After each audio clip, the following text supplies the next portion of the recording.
أما بعد فأعوذ بالله من الشيطان الرجيم بسم الله الرحمن الرحيم يا أيها الذين آمنوا اتقوا الله وقولوا قولا سديدا يصلح لكم أعمالكم ويغفر لكم ذنوبكم ومن يطع الله ورسوله فقد فاز فوزا عظيما صدق الله مولانا العظيم. حضرت حکیم الامت مولانا اشرف علی صاحب تھانوی رحمۃ اللہ علیہ کا ایک واعظ ہے، اس کا نام ہے اصلاح کا آسان طریق، یعنی اصلاح کرنے کا آسان رستہ. اس میں حضرت علی رحمٰ نے بیان کیا ہے. آیت کریمہ وہی پڑھی ہے جس آیت کی میں نے تلاوت کی. اس کا معنی کیا ہے کہ معنی یہ ہے کہ اے ایمان والو، اللہ سے ڈرو اور بات ٹھیک کہو، اللہ تعالیٰ درست کر دیں گے تمہارے اعمال کو اور بخش دیں گے گناہ تمہارے، اور جو شخص تابعداری کرے اللہ تعالیٰ اور اس کے رسول صلی اللہ علیہ وسلم کی، پس وہ پائے گا بڑی مراد. تو ان آیتوں کا ترجمہ یہ ہوا، یا ایھا الذین آمنوا اتقوا اللہ، اللہ سے ڈرو، بات ٹھیک کرو، اللہ تمہارے اعمال کو درست کر دے گا، تمہارے گناہوں کو بخش دے گا. وَيَغْفِرْ لَكُمْ ذُنُوبَكُمْ، اور جس نے اللہ اور اللہ کے پیغمبر کا کہاں مانا یہ کامیاب ہو گیا. کامیابی کون پائے گا؟ جس نے اللہ اور اللہ کے پیغمبر کی اطاعت کی. یہ حضرت علی رحمٰ نے آیت پڑھی اور یہ ترجمہ ہے. دعا کرو حضرت کے ان نورانی کلمات کے صدقے میں اللہ تعالی ہماری اصلاح فرما دے، اللہ تعالیٰ غفلت کے پردوں سے ہٹا دے. ورنہ ظاہر بات ہے کہ مسئلہ کتنا واضح ہے کہ دنیا اور آخرت کا اگر آپس میں مقابلہ کیا جائے کہ میں نے دنیا میں کتنا رہنا ہے اور میں نے آخرت میں کتنا رہنا ہے، آپ خود اندازہ لگائیں کہ کبھی آدمی اس مطلب کہ فتنے کا شکار ہو سکتا ہے کہ آدمی دنیا پر آخرت کو قربان کر دے. کبھی ایسا ہو سکتا ہے؟ اگر دنیا کی حقیقت سامنے آ جائے اور آخرت کی حقیقت سامنے آ جائے اور دونوں حقیقتیں سامنے آئیں اور دنیا کی خاطر آخرت کو قربان کر دے، کبھی ایسا ہو سکتا ہے؟ کبھی ہو نہیں سکتا. لیکن یہ غفلت کے پردے ایسے ہمارے اوپر پڑ جاتے ہیں، ان غفلت کے پردوں کی وجہ سے اب حلال چیز، اب حرام چیز، نمازوں کا ترک کرنا، سود کا لینا، حرام کا لینا، ڈاکے ڈالنا، چوریاں کرنا، قتل کرنا، چاہے کتنے بڑے بڑے جرائم جو جہنم کے اندر لے جانے والے ہیں، اور ہمیشہ ہمیشہ آدمی ان کافروں کے یہ عمل کرنے کی بنا پر جہنم میں جائے، اس کو آدمی گوارا کرے، یہ کبھی نہیں ہو سکتا. بس غفلت کے پردے اللہ تعالی ہم سے دور کر دے. یہ دعا کرو کہ جتنے غفلت کے پردے ہیں اللہ ہٹائے اور اللہ تعالی ہمارے دلوں کو نور سے بھر دے، اللہ تعالی ہمارے دلوں کو منور فرمائے. اب میں بارہا کہا کرتا ہوں کہ قرآن مجید کی اس آیت کریمہ میں جو سورہ معارج میں آئی ہے، یا اللہ تعالیٰ کیا فرماتے ہیں؟ اللہ فرماتے ہیں کہ قیامت کا ایک دن مقدارہ 50,000 سنۃ، ایک دن کی مقدار کتنی ہوگی؟ 50,000 سال. 50 کا معنی 50 اور الف کے معنی 1000 اور سنہ کے معنی سال. تو 50,000 سنۃ، 50,000 سال کا ایک دن ہوگا. تو اگر میری اور آپ کی زندگی اگر 100 برس کی بھی فرض کر لیں کہ 100 برس کی بھی ہو جائے تو ایک دن کے مقابلے میں کیلکولیٹ کریں کتنا بنتا ہے؟ 3 منٹ. اللہ اکبر، کتنا بنتا ہے؟ تو ایک دن کے اعتبار سے جب 3 منٹ ہے، قیامت کے ایک دن کے مقابلے میں جب 3 منٹ ہے تو مہینے کے مقابلے میں کتنا ہوگا جی؟ پھر سال کے مقابلے میں کتنا ہوگا، اور سال بھی قیامت کے لامحدود ہیں۔ اس کا معنی ہے کہ وہاں تو موت نے آنا ہی نہیں، وہاں تو موت نے آنا ہی نہیں، اور ہماری یہ زندگی ایک دن کے اعتبار سے 3 منٹ کی ہے، اور ہفتے اور مہینے کے اعتبار سے کیا ہوگی، پھر سال کے اعتبار سے کیا ہوگی، اور سال بھی لامحدود ہے۔ تو آپ اندازہ لگائیں کہ ہم نے دنیا میں کتنا رہنا ہے اور آخرت میں کتنا رہنا ہے۔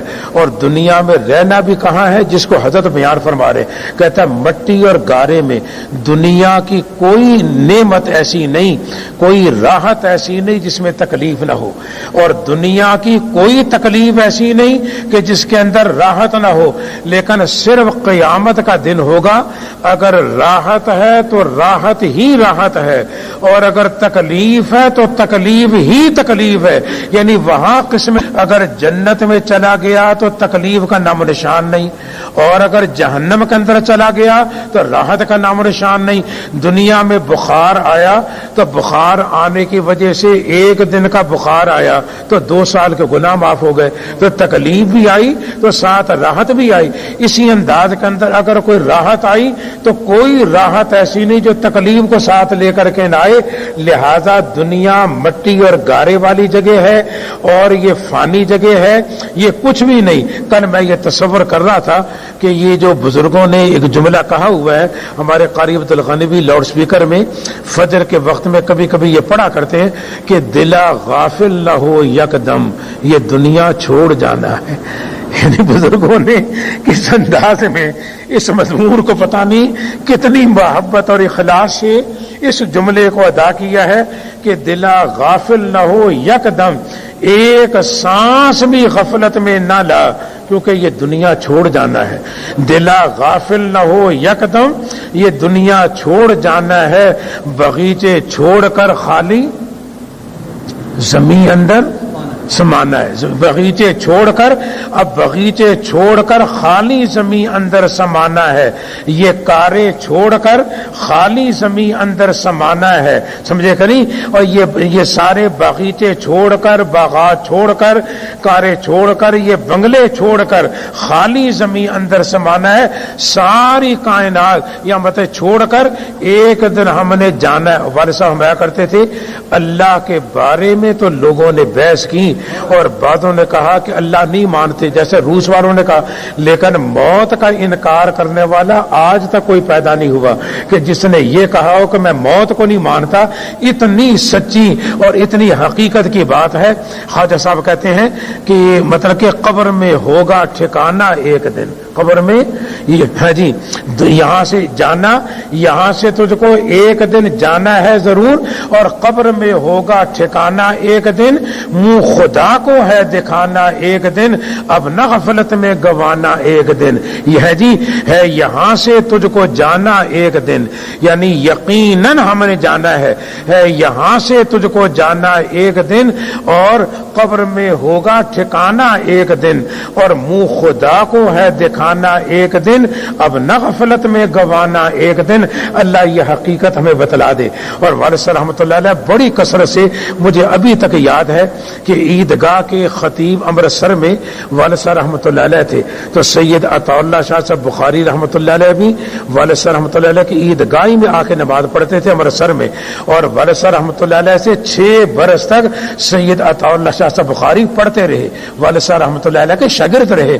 اس طرح یہ بڑے بڑے اکابر جو ہیں والد، وہاں میں نے ابھی تک یاد ہے عیدگاہ کا بیان والد صاحب فرما رہے تھے، تو عیدگاہ کے بیان میں فرمایا بہر غفلت یہ تیری ہستی نہیں، دنیا میں غفلت کے لیے تو نہیں آیا، بہر غفلت یہ تیری ہستی نہیں، دیکھ جنت اس قدر سستی نہیں، دیکھ جنت، کہتے بہر غفلت یہ تیری ہستی نہیں، دیکھ جنت اس قدر سستی نہیں، راہ گزر دنیا ہے یہ بستی نہیں، یہ دنیا راہ گزر ہے یہ بستی نہیں، اسے مکان نہ سمجھو، اسے بستی نہ سمجھو، یہ راہ گزر ہے، راہ گزر دنیا ہے یہ بستی نہیں، جائے عیش و عشرت و مستی نہیں، ایک دن مرنا ہے آخر موت ہے، کر لے جو جو کرنا ہے آخر موت ہے. یہ ہمارے ناصر مبارک صاحب ماشاءاللہ یہ شائع کرتے رہتے ہیں چیزیں, اور بعد کے اندر مختلف یہ حضرت کا وعد بھی شائع کیا اور مختلف اس انداز کے اندر چیزیں شائع کرتے رہتے ہیں. تو میں ان سے کہتا ہوں ایک یہ بھی شائع کرے, ایک تو بڑا بنا کر کے نا, یعنی بڑے کاغذ پر لکھ کر کہتے دلا غافل نہ ہو یکدم, یہ دنیا چھوڑ جانا ہے اور بغیچے چھوڑ کر خالی زمین اندر سمانا ہے. ایسے انداز میں ہو کہ ہر کمرے میں اپنے گھر میں اس کو لٹکایا ہوا ہو, یعنی جب نگاہ پڑے کہ دلا غافل نہ ہو یکدم, یہ دنیا چھوڑ جانا ہے. ایک یہ, اور خواجہ صاحب ہے یہاں سے تجھ کو جانا ایک دن, قبر میں ہوگا ٹھکانا ایک دن, اور منہ خدا کو ہے دکھانا ایک دن, اب نہ غفلت میں گوانا ایک دن. تو حضرت علی رحمہ اصل بیان یہ فرمانا چاہتے ہیں, حضرت فرمانا چاہتے ہیں کہ دنیا یہ دنیا حاصل کرنے کی چیز نہیں, آدمی اس نفع کو حاصل کرے کہ جس میں تکلیف نہ ہو, اور آدمی اس ضرر سے بچے, سمجھے کہ نہیں, آدمی اس ضرر سے بچے کہ جس میں فائدے کا پہلو کوئی نہ ہو, اس ضرر سے بچنا چاہیے. اور نفع وہ اختیار کرنا چاہیے جس میں کبھی ضرر نہ آئے, کبھی نقصان نہ آئے, کبھی مضرت نہ آئے. فرمایا سوائے جنت کے اور وہ کوئی چیز نہیں, سوائے جنت کے. لہذا جنت وہ چیز ہے جس کی طلب میں, جس کی فکر میں آدمی پڑے. اللہ تعالی ہمیں وہ نصیب فرمائے, ہمارے عمل نہیں لیکن اللہ اپنے فضل سے, اپنے کرم سے, اپنے رحم سے اللہ تعالی ہمیں عمل کی بھی توفیق عطا فرمائے. اور اللہ تعالیٰ اپنے کرم سے حضرت تھانوی رحمۃ اللہ علیہ جن کے بارے میں بارہا میں کہہ چکا ہوں, فرمایا کہ جنت میں جگہ تو بڑے لوگوں کو ملے گی. مولانا اشرف علی صاحب تھانوی جنہوں نے 1400 کتابیں لکھی, 24,000 مرتبہ روزانہ اللہ کا ذکر کیا, اور ایک منزل سے 10 بارے تک روزانہ سیر میں قرآن مجید کی تلاوت کی, اور ملفوظات مطلب کہ اپنے زور سے اثر تک ملفوظات کی مجلس قائم کی, اتنا دین پھیلایا, اتنا دین پھیلایا. کہتے کیا ہے, کہتے ہیں جنت کے درجے تو ملیں گے اعلیٰ لوگوں کے, ہمیں جنتیوں کے صف نعال میں, اگر جنتیوں کی یعنی جنت میں جوتوں کی جگہ پر بھی اگر آگے ہمیں اللہ جگہ دے دے تو یہ بھی ان کا کرم ہے. یہ حضرت تھانوی رحمۃ اللہ باتیں ہیں کہ جنت کے درجات اور مقامات تو ملیں گے اعلیٰ درجے والوں کے, ہمیں جنتیوں کے صف نعال میں, ان کے جوتوں کی صف میں بھی اگر اللہ تعالی ہمیں جگہ دے دے تو یہ ان کا کرم ہے. تو پروردگار عالم ہمیں فہم سلیم عطا فرمائے. اور یہ جو اصل میں والد صاحب رحمۃ اللہ علیہ کا جملہ ہے, فرمایا ایک بات اللہ والا کہتا ہے, ایک بات اللہ والا کہتا ہے تو باتیں اس کی بات کا اثر وہ اور ہوتا ہے, اور ایک بات وہی ہوتی ہے لیکن ہم جیسا آدمی وہ بات کرتا ہے تو بات کا وہ اثر نہیں ہوتا. تو ورثہ نے عجیب بات فرمائی, فرمایا بات یہ ہے کہ اگر بندوق کی گولی کو بندوق میں رکھ کر کے مارو تو اثر اور ہوگا, اور ویسے ہی بندوق کی گولی ہاتھ میں لے کر ویسے ہی مار دو تو اثر اور ہوگا. فرمایا ہم وہی بات کرتے ہیں, گولی تو وہی ہے لیکن ایسا جیسا ہم نے ہاتھ سے گولی مار دی, اور اللہ والے کے جسم میں چونکہ ایک آگ لگی ہوتی ہے, ان کے دل میں ایک محبت کی آگ اور عشق خدا کی ایک آگ ہوتی ہے, اس آگ کے ساتھ لگ کر کے جب بات آتی ہے تو ایسا جیسا بندوق میں رکھ کر کے گولی ماری ہو, اور ہم وہی بات کرتے ہیں.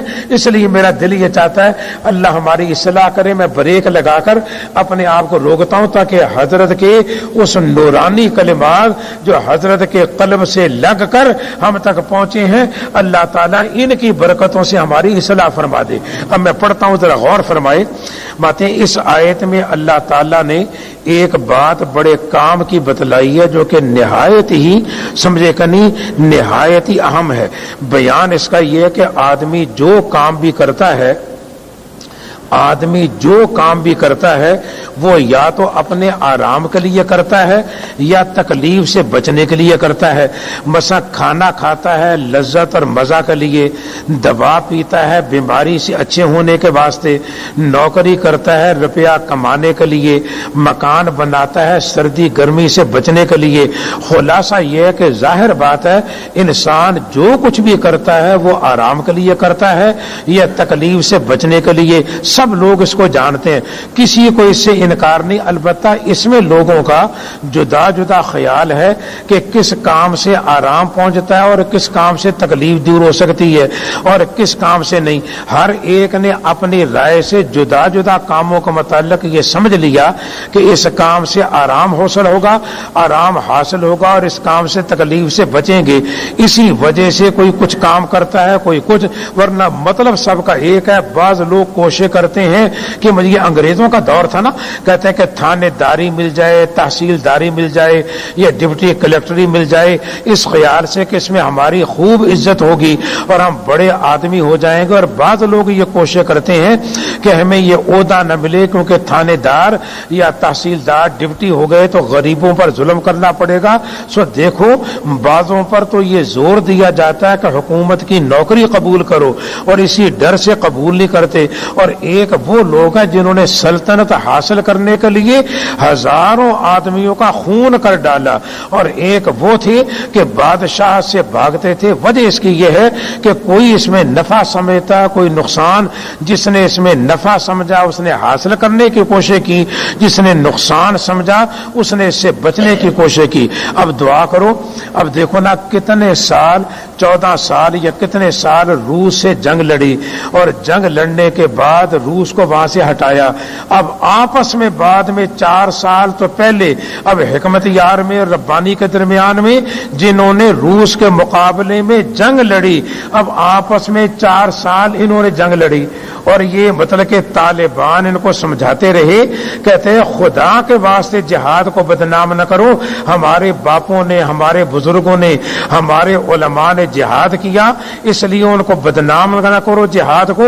لیکن یہ بات نہ آئے، جب 1.5-2 سال تک باز نہ آئے تو یہ نوجوان بچے اٹھے. انہوں نے کہا اچھا اگر آپ باز نہیں آتے ہم تم سے جہاد کرتے ہیں کہ تم جہاد کو بدنام کرنے کے لیے.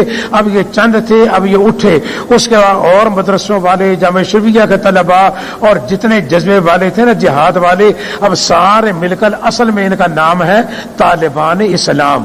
اب یہ کابل میں مطلب کہ زبردست 10 بدر جنگ والی نوبت ہے. دعا کرو اللہ تعالیٰ مسلمانوں کا مسلمانوں کے ہاتھوں سے خون ریزی. اب دیکھو نا بعد سلطنت کی خاطر کہ میری کرسی نہ جائے اس کی خاطر ہزاروں کا خون کرتے ہیں مجھے یہ مل جائے، اور بعد سلطنتوں کو طلب نہیں کرتے کہ میرے اللہ میرے اوپر راضی ہو جائے. وہی بات ہے نا ہمارے سامنے مشاہدہ ہی آ گیا.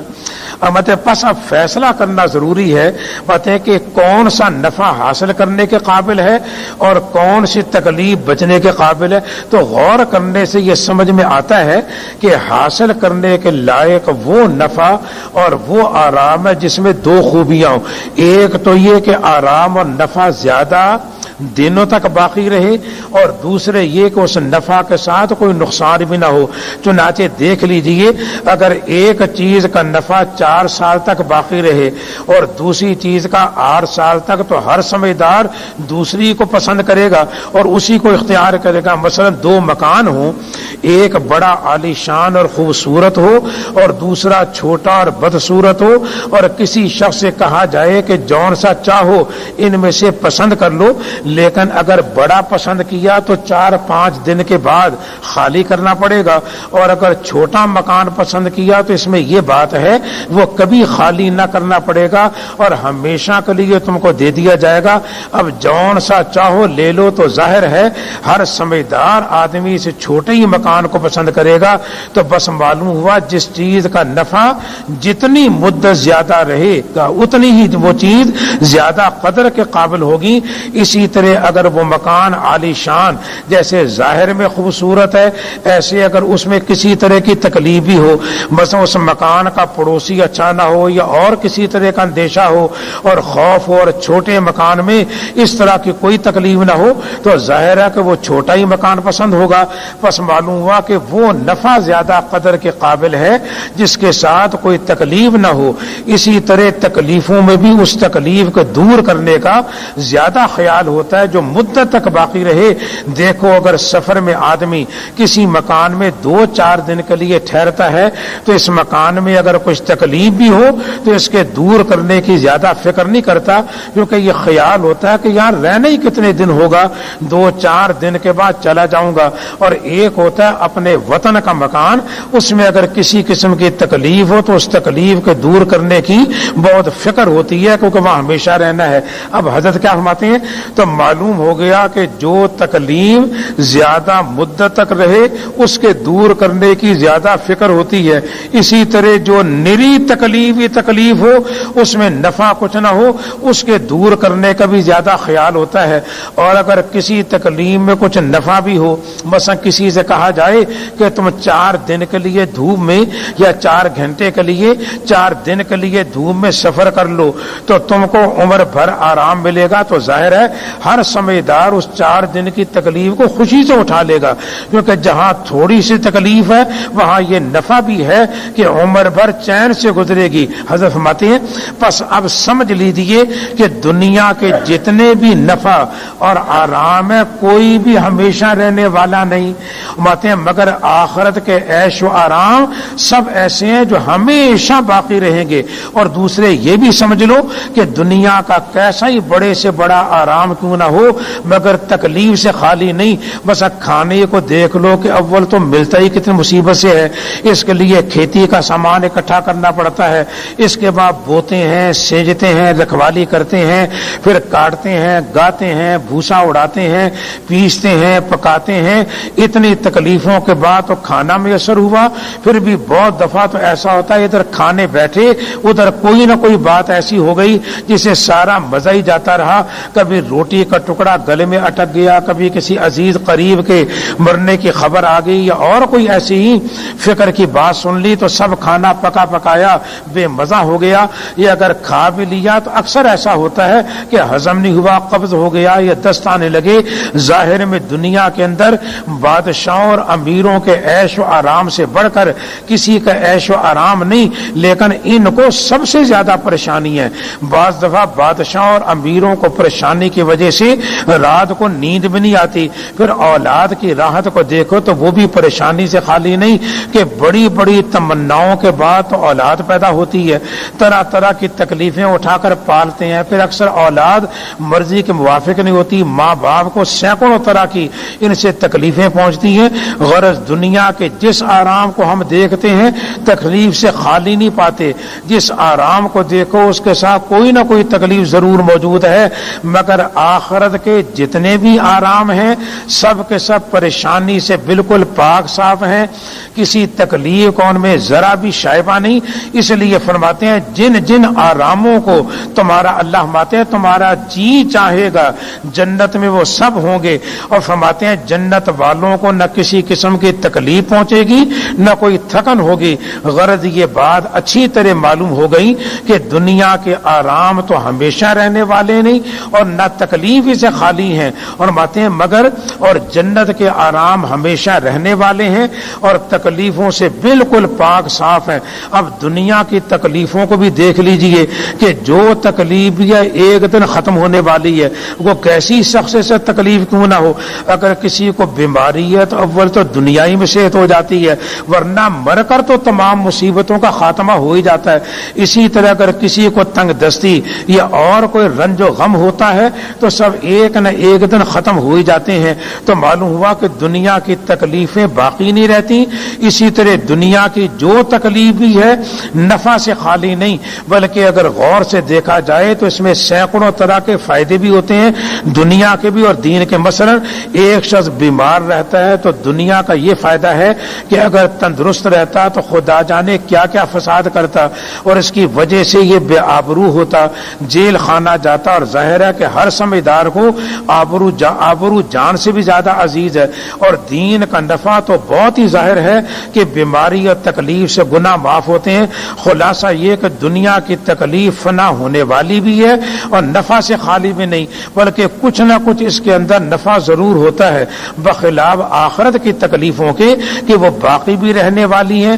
کہتے ہیں کہ اور کسی طرح ختم نہ ہوگی، اللہ ہمیں بچائے، اور ان میں ہر طرح سے تکلیف ہی تکلیف ہے، کسی طرح کا ان میں نفع نہیں۔ پس اب آپ خود ہی فیصلہ کر سکتے ہیں کہ کون سا آرام حاصل کرنے کے قابل ہے اور کون سی تکلیف ماتے خود حاصل ماتے ہیں کہ سو ظاہر ہے کہ ہر مسلمان جو کہ اللہ اور رسول کو سچا جانتا ہے، اور ہم یقیناً سچا جانتے ہیں، اللہ اور رسول کو سچا جانتا ہے، اس سوال کا یہی جواب دے گا کہ آخرت کا آرام تو حاصل کرنے کے قابل ہے، کیونکہ معلوم ہو چکا کہ آخرت کا آرام تو ہمیشہ رہنے والا ہے اور اس کے ساتھ کسی قسم کی تکلیف بھی نہیں، اور دنیا کا آرام فنا ہونے والا ہے اور اس کے ساتھ تکلیفیں بھی موجود ہیں۔ اسی طرح کہتے ہیں کہ آخرت کی تکلیف ہمیشہ رہنے والی نہیں، ہمیشہ رہنے والی ہے، اور ہر طرح سے تکلیف ہی تکلیف ہے، کوئی اس کے اندر نفع نہیں، اور دنیا کی تکلیف ختم ہو جانے والی ہے اور اس کے ساتھ کچھ نہ کچھ نفع بھی ہے۔ پس ہر عقل مند فیصلہ کر سکتا ہے کہ آخرت کی تکلیف کے سامنے دنیا کی تکلیف کی کچھ بھی حقیقت نہیں رکھتی، کہ اس کے دفع کرنے کا خیال کیا جائے اور آخرت کی کلفت سے بچنے کا خیال نہ کیا جائے، اور جان سکتا ہے کہ زیادہ بچنے کے قابل آخرت کی تکلیف ہے۔ اچھا باتیں جب کہ معلوم ہو گیا، اب حضرت نتیجہ نکالتے ہیں، باتیں جب کہ معلوم ہو گیا کہ زیادہ تر لائق حاصل کرنے کے آخرت کے آرام ہیں اور زیادہ تر بچنے کے قابل آخرت کی تکلیفیں ہیں، تو اب سمجھنا چاہیے کہ آخرت کے آرام کس طریقے سے حاصل ہوتے ہیں۔ اب اتنا تو سمجھ آ گیا جی، آرام وہ ہے جو آخرت والا ہے، بس جی آرام آخرت والا حاصل کرنا چاہیے، اور جو تکلیف جہنم والی ہے جس نے ہمیشہ رہنا ہے اس سے بچنا چاہیے۔ اب ظاہر بات ہے آرام وہ ہے جو آخرت والا جس کو حاصل کرنا چاہیے، اور تکلیف وہ ہے جو جہنم والی جس سے بچنا چاہیے۔ دنیا کی تکلیف کوئی زیادہ بچنے کی اہمیت نہیں، اور دنیا کا آرام یہ کوئی زیادہ حاصل کرنے کے قابل نہیں، آخرت کا آرام حاصل کرنے کے قابل ہے۔ لیکن یہ ملتا کس طرح ہے، یہ حاصل کس طرح ہوگا؟ یہ حاصل ہوگا اللہ کا کہاں مانو اور پیغمبر کا کہاں مانو۔ دیکھو حضرت نے کتنا مسلسل مضمون، حضرت علی رحمہ نے مسلسل مضمون بیان کیا، اور بیان کرتے ہوئے کیا فرمایا، یہ حاصل کس طرح ہوگا کہ اللہ کا کہاں مانو اور اللہ کے پیغمبر کا کہاں مانو۔ اب اللہ کا کہاں مانو، شریعت ہماری صرف نمازیں پڑھنے کا نام نہیں کہ صرف نمازیں پڑھ لیں اور چاہے ہم ڈاکے ڈالتے رہیں، رشوتیں لیتے رہیں، لوگوں پر ظلم کرتے رہیں، مظالم کرتے رہیں اور نمازیں پڑھتے رہے کہ میں بڑا نمازی ہوں۔ پھر ہماری شریعت عقائد کے درست کرنے کا بھی نام ہے اور عبادات کے درست کرنے کا بھی نام ہے، معاملات کے درست کرنے کا بھی نام ہے، معاشرت کے درست کرنے کا بھی نام ہے، معیشت کے درست کرنے کا بھی نام ہے۔ تو ہر شعبہ زندگی میں اللہ اور اللہ کے پیغمبر کا کہنا اگر ہم نے مانا تو اب تب تو ہیں ہم اللہ کے ماننے والے۔ اور صرف نمازیں تو ہم نے پڑھ لی، اب رشوتیں بھی لے رہے ہیں، سود بھی لے رہے ہیں، لوگوں پر ظلم بھی کر رہے ہیں، ڈاکے بھی ڈال رہے ہیں، اب چوریاں بھی کر رہے ہیں اور طرح طرح کے مظالم کر رہے ہیں، اور نمازیں پڑھتے ہیں، سمجھتے ہیں میں بڑا عابد ہو گیا۔ تیری نمازوں کا کوئی فائدہ نہیں اگر تو نے اوروں کو حقوق العباد جو ہیں، یہ یاد رکھو، ہمیشہ یاد رکھو، حقوق العباد کا مقام ان نمازوں حقوق اللہ سے بھی اونچا ہے۔ حقوق العباد کا مقام کیا ہے؟ ان حقوق اللہ سے بھی کیا ہے؟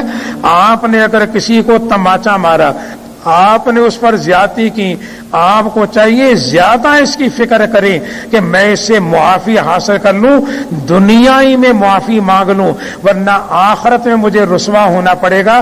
یہ دنیا کا حق جو ہے، اگر آپ نے 1 پیسہ کسی کا لیا، علامہ شامی نے غار میں لکھا ہے کہ 700 مقبول نمازیں اس 1 پیسے کے بدلے میں دلوائی جائیں گی۔ آپ اندازہ لگاؤ کہ یہ حقوق العباد کا کس درجے میں حق ہے۔ تو اللہ تعالی ہمیں شریعت پر مکمل اللہ کو راضی کرنا کا کہ اللہ اور اللہ کے پیغمبر کا کہنا مان کر ہم اللہ کو راضی کریں۔ اللہ تعالیٰ اپنے فضل سے، اپنے کرم سے، ہم نفس کا مقابلہ نہیں کر سکتے، ہم یہ دنیا شیطان کا مقابلہ نہیں کر سکتے۔ اللہ سے کہتے ہیں اے اللہ یہ سمجھ آپ ہمیں عطا فرما دیں، یا اللہ ہمیں جنت عطا فرما، ہمیں جنت والا آرام عطا فرما، ہمیں جہنم کی تکلیف سے بچا۔ طریقہ کیا ہے؟ اللہ اور اللہ کے پیغمبر کا کہاں مانے؟ تو یاد رکھو حقوق العباد حقوق اللہ سے بھی اعلیٰ ہے۔ حضرت نے اس کی دلیل بیان کی، دلیل یہ بیان فرمایا کہ بندے کا حق اللہ کے حق سے اعلیٰ کیوں ہے؟